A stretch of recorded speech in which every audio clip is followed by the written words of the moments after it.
they actually met. Yeah, he was a fool. Malcolm would have been 88 this year. If you were like, he would be 88. He was born in 1925. Dr. King was born in 1925. Now, I'm looking at this one. The first thing you see is Malcolm. I grew up in the Caribbean, and the impression I was given of Dr. Malcolm was that he was a violent. Dr. King was the peaceful one, Malcolm was the violent one. Nobody has ever put Malcolm was violent. Okay? But that was the impression I got growing up as a child. Okay? So what I did was to present two Muslims in front of a mosque. You saw Malcolm, you didn't see the two Muslims. Okay? The two Muslims. What Malcolm was saying is black people should do for self. Be self-sufficient. That's not the way to handle it. Let's try. In fact, once he said if black preachers could create factories instead of churches, black people wouldn't have problems. I have to get it done. Okay. We spend money on building churches, but we don't spend money on building factories. If we had our own factories, we wouldn't have to beg anybody for that. So, another thing he said was, if a man puts his hand on you, don't let him put his hand on somebody else. So he was more or less talking about self-defense. He wasn't saying go beat up people. He was saying don't turn the other cheek. Dr. King may have been saying don't turn the other cheek. He was saying don't turn the other cheek. By that. So here I use the scimitar. Scimitar, which is the skilled Arabic sword, to represent self-defense. And the sickle, which is a blade that you use to rip your wheat, cut wheat and so on, and to represent self-sufficiency. So the two blades, which look like weapons, are actually to be self-sufficient and to harvest to reap your own corn, and the other one was to defend yourself.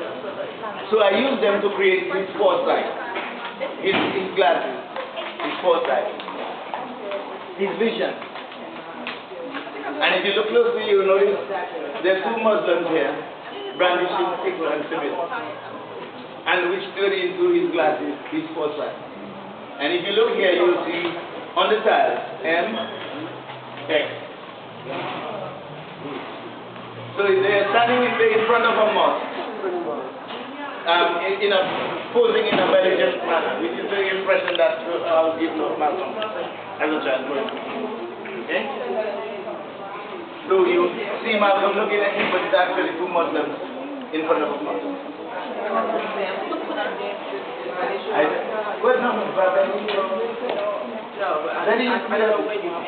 This was done in 1991. Yeah. No, they're not. Yes? I don't know too much about his history, but he converted to Islam and he was in Massachusetts. And he was introduced to Islam by Elijah Muhammad. But later on he found out that Elijah Muhammad was not as honest as he portrayed himself, so they split. And that eventually we think. We don't know. Well, that's sure, but that's what they claim. Many of the followers, the hardline followers, felt he was a traitor to many of the hardline followers felt he was a traitor to Elijah Muhammad. You were shot right up top. Audubon Ballroom. Yeah. In Harlem. In Harlem.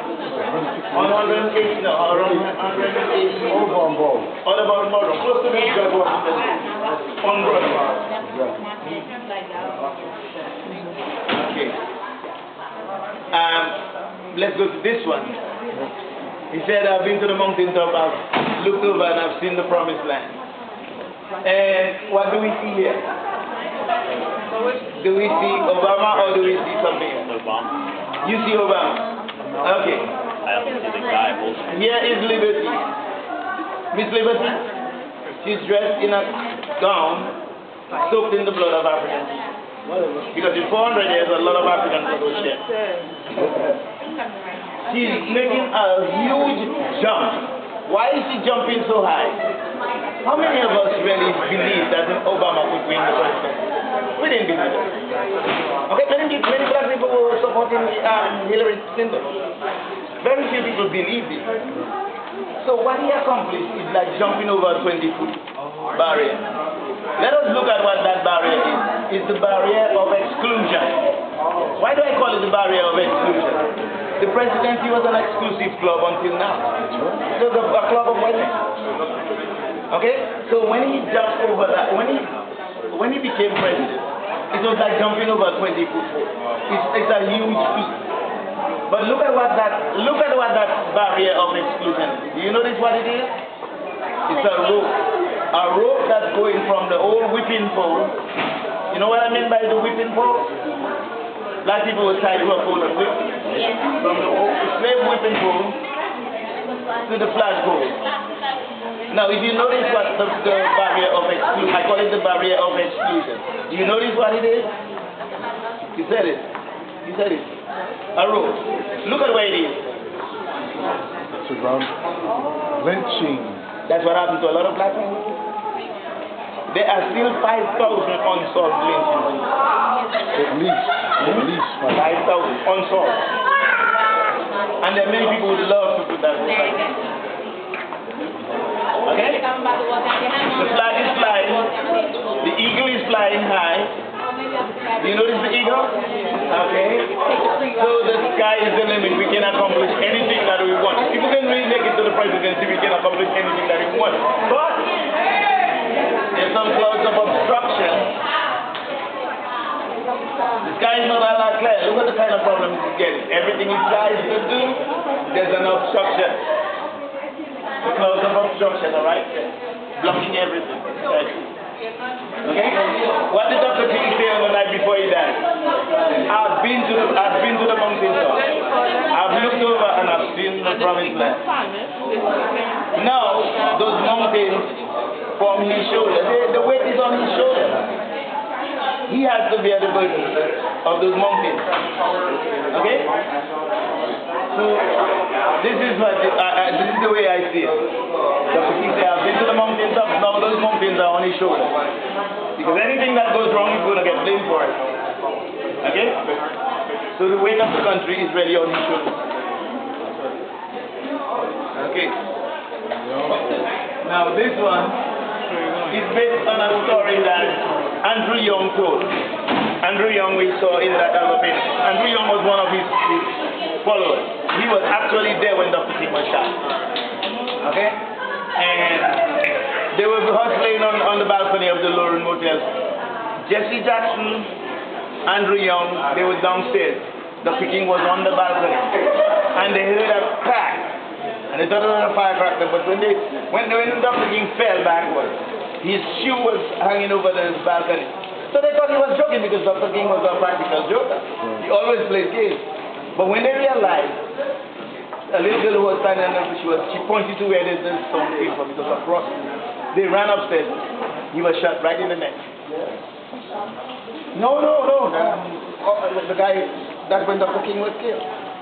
The day that Dr. King was killed. In fact, it was my mother's birthday. April 4, 1968. My mother's birthday. And I never forgot that. I was in high school and I was 15 years old, approaching my 15th birthday. And it was a Thursday evening, I can still remember that. Oh yes, I mean the United States riot. 125 cities were burned. A riot all over. 125 cities were burning. And at that time I found myself being challenged in Vietnam. As a young teenager, 19 years old, headed to Vietnam. People were angry. People were very angry. So here you have, Andrew Young was saying that the night before Dr. King died, the same night he gave that speech, the mountaintop speech, the cook at the Valoran Motel prepared fried catfish for Dr. King. Abernathy says, how come only Martin gets fish. fried fish? Dr. King took the plate of fish, he put it on the bed, and he said, let's share it. What comes to mind? Now, fish is the symbol of Christ. Have you ever noticed people on their cars, they have a fish at the back of the car? A simple shape of a fish like this? Like this, yes. The ancient Christians, they were being persecuted by the Romans. So they couldn't acknowledge that they were Christians. So what they would do, so if I suspected you were Christian and I want you to know that I'm a Christian, we want to share the fact that we are Christians, I would draw the fish. Now why the fish? Jesus Christus. Theos, Iosos, Sota. That is Greek for Jesus Christ, Son of God, Savior. Now, that acronym spelled Ishtis. Ishtis is the ancient Greek word for fish. That's why the fish became the symbol of Christ. So the Christians would draw in the sand, they would draw the fish. So you would know now that I'm a Christian and we would communicate that way. So many times you see people with the fish on their car. They more or less say, I'm a Christian.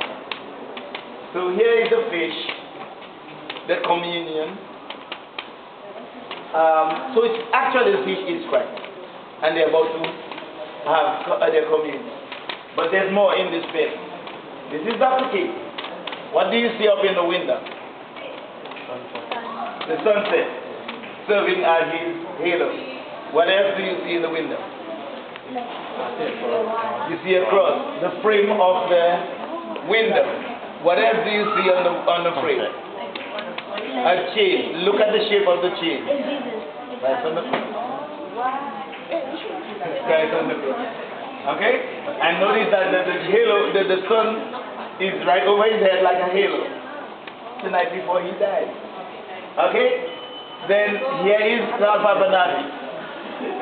Here is Andrew Young, Jesse Jackson, and there's one more person. He's in Congress right now.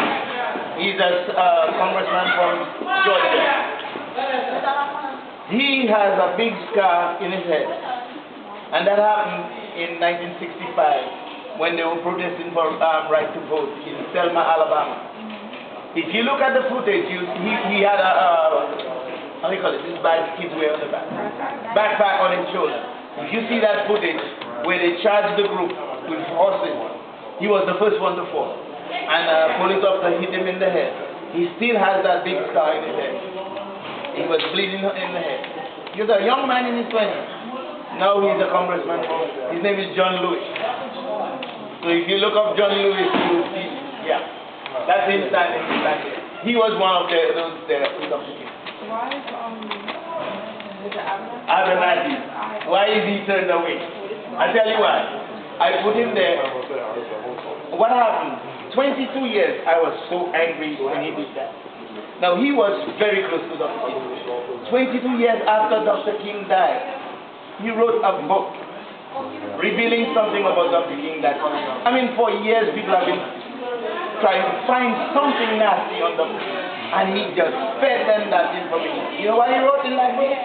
No, this was his close friend. And he wrote a book saying that the night before Dr. King died, he slept with 3 different women. And what made it worse was a state senator from Georgia, a woman.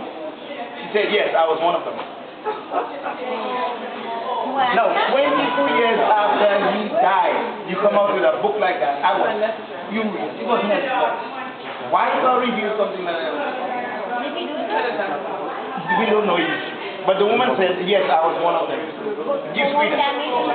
Exactly, it's bad, but to sell a book. So what do you notice in his left hand? The book.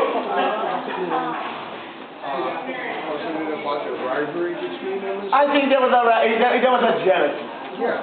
There was a jealousy. He feel he should have gotten more credit as so he wrote this book revealing that Dr. King slept with 3 women that night. And it was, luckily it didn't go too far. Yes? What's the connection with the fish hanging out? Well, again, Christian. Ishmael, yes. Now, if you notice his face is turned. Have you seen the Last Supper? Yeah. Oh, yeah. Whom do you think he represents? The betrayer. Because to the kind of money he has to put. Okay? And notice that his face is turned. But if you take a good look, you notice he has a piece of bread. He has a piece of bread in his plate. Start moving backwards. It's a fake. And there's more. There's a face. The art speaks to you. Here the eyes. Here's the nose. And the mouth is the fish. So Christ is up here. Christ is up here in among them. Wait. Yes. Here's his beard. And his mustache. Okay, but bread and wine. Bread and wine. What? Wine. Do you see the wine glass? It's there. For the wine glass. Look for the wine glass. It's big. Big? Yes. I see it. You see it? Show it to us. I think it's right here.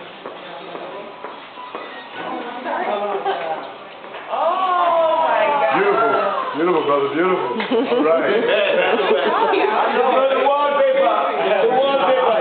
The wine in the glass. The wine in the glass. The bread. And the fish. Who has Andrew Young seen this? No, this was done recently.